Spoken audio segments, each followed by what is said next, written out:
The Face on the Barroom Floor by Hugh Antoine Darcy. 'Twas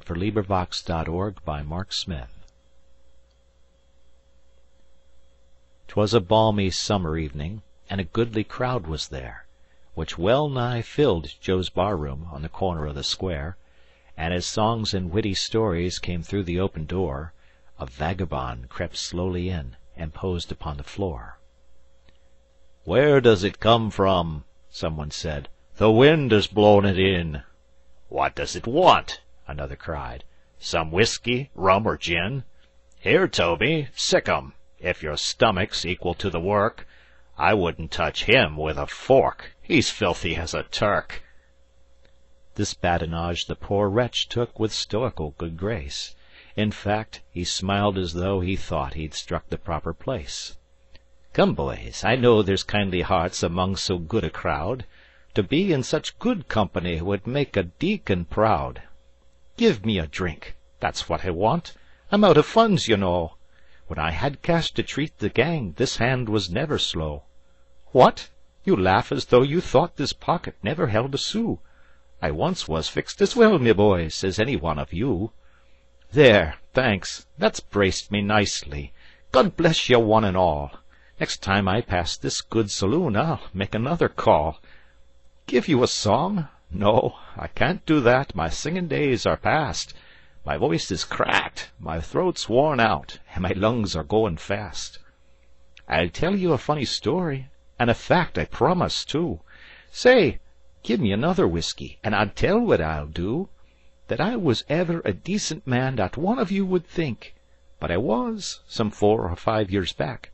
Say, give me another drink. Fill her up, Joe. I want to put some life into my frame. Such little drinks to a bum like me are miserably tame. 5 fingers, there, that's the scheme, and corking whiskey too. Well, here's luck, boys. And landlord, my best regards to you. You've treated me pretty kindly, and I'd like to tell you how I came to be the dirty sot you see before you now.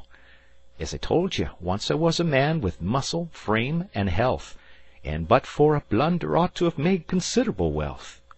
I was a painter, not one that daubed on bricks and wood, but an artist, and for my age was rated pretty good.